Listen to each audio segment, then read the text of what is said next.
You've probably noticed this before. You finish inflating your airbed, and the firmness is just where you want it. Some time passes, and now your airbed is too soft, which can seem like it's leaking. Don't worry, your airbed is not really leaking.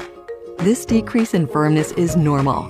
It's due to the PVC stretching from internal air pressure, your body weight, and temperature changes. If you notice a decrease in your bed's firmness, simply add more air. To ensure the most comfortable night's sleep, inflate your airbed at least 2 hours before you plan to go to sleep. Then top off the air right before you go to bed to maintain your firmness throughout the night.